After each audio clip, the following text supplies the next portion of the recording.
This is one of the Equipo Farmer riders now attacking. This is a good move. It's going to tease out, I think, some of the bigger names. Or is it? No reaction from Pidcock at the moment. Just a winding effort. Now there is. Yeah, no jump from Pidcock. Just standing on the pedals a little bit harder and just riding himself into the wheel. But this is an all-out effort. Now the gap opening up to Pidcock, who looks over the shoulder, just trying to make sure he's not making too big an effort too soon. He thinks that maybe this rider in front is just giving it too much too quickly and going to blow up and just come back to him on his own. This is into the steeper section now. It's round this sweeping right and left where it ramps to around about 15% and holds that to the finish line too. Rainer Keplinger has looked good for sure for Bahrain victorious, the Austrian rider. The Equipo Farmer rider, you're right, Robbie, has gone, I think, too soon. He's just starting to wobble a bit. Pidcock looks like he might be ready to have a go at this, but then so does Eddie Dunbar. Yeah. Exactly the two riders you mentioned. It's Keplinger now still on the front, but I think it looks like he might be working for someone else because he's looking back a little bit and setting the tempo.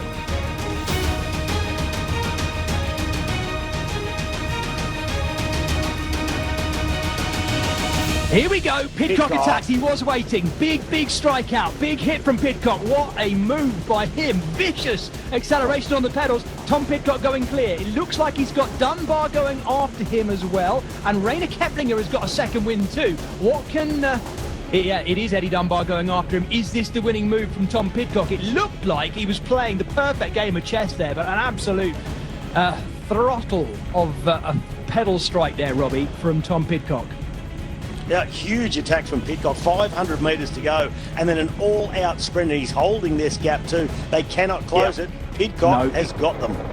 He's got it, absolute. Well, I think actually that's the biggest attack I've seen of the year so far, even including the Tour Down Under. That is an absolutely vicious ripping of the pedals from Tom Pidcock.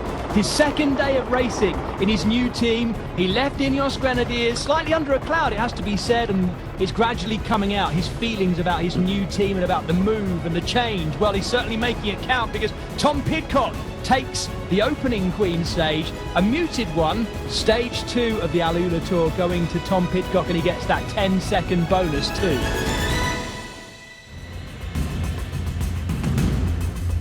Pidcock is in charge on the climb, 10 kilometres to go. We've only just started the steep section. Tom Pidcock is out of teammates, more or less. Dunbar second. Or is there He's one got Dunbar still hanging in there? Yeah. Oh, it's properly turning on now, isn't it? Dunbar second. We're into the first of the switchbacks as well. It does look like, yes, the Irishman is the best of the Jayco Alula riders right now. Jourdan Jaja is up there, and so is, understandably, second place, Rainer Keplinger. So Keplinger right there. But Dunbar at the moment, the best of the Jaycos. Happily in 7th wheel at the moment. Tom Pidcock just single-handedly thinning out this bunch, and the less riders who are with him over the top of the climb, the less he needs to control, I suppose. Will he be so audacious that he makes another acceleration and just tries to go solo, go all in, and even if he gets caught, back himself to keep things under control? Tom Pidcock, when he gets on a roll, Jez, his confidence skyrockets. Yep.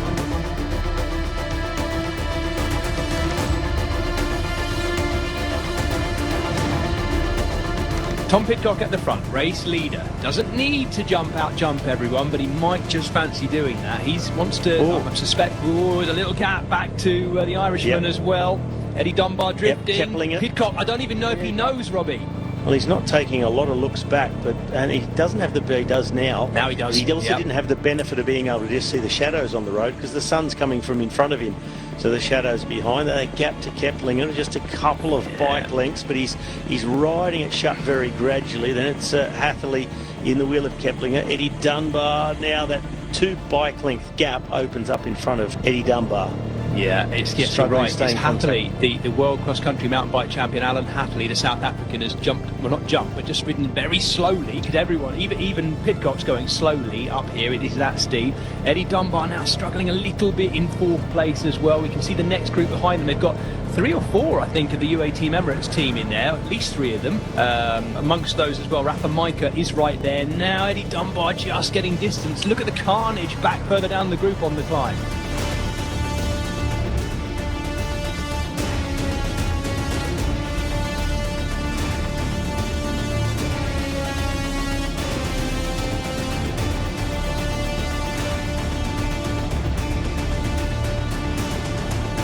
Here we go again. That's a definite lifting. Rainer Keplinger's got nothing left either. That was a definite lift from Tom Pidcock in that corner there, Robbie, and he's going clear. Is this it? This might be the moment that he does what I call a Van Gils. We saw Maxim Van Gils do this when he took the first ever win up here 3 editions ago, and I think we might be looking at Tom Pidcock using his time trialling skills over the top.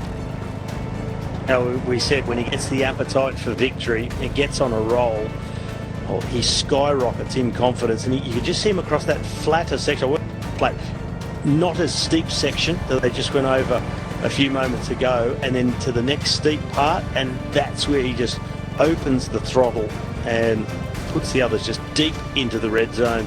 They were already there and they had nothing more to give. Tom Pidcock accelerates away, and that gap already, that's got to be a good 80 metres.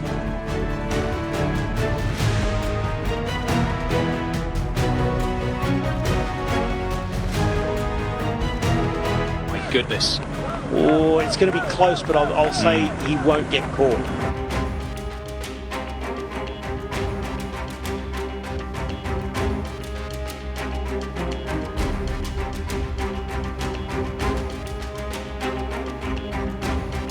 Now, they're not far behind, Robbie. It's not massive. They are not far behind. Does he just persist and make them work for it?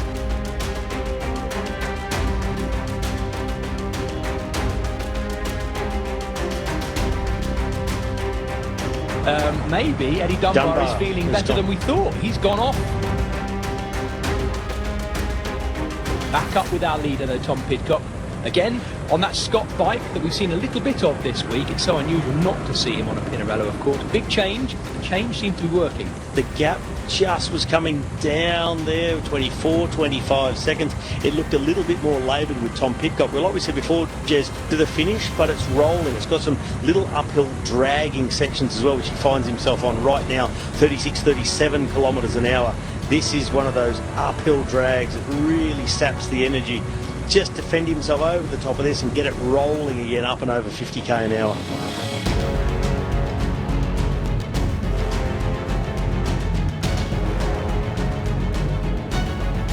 He's seeing 1 kilometre to go. There is the modest Flamme Rouge for Tom Pidcock in the green jersey. 500 to go for Tom Pidcock. It is in the bag. What a ride. But there is no stopping this man, despite the fact you can see his challengers right behind him, and he knows it. He won't be easing up too soon. Every single one of these seconds counts. Tom Pidcock is going to win the Queen's Stage.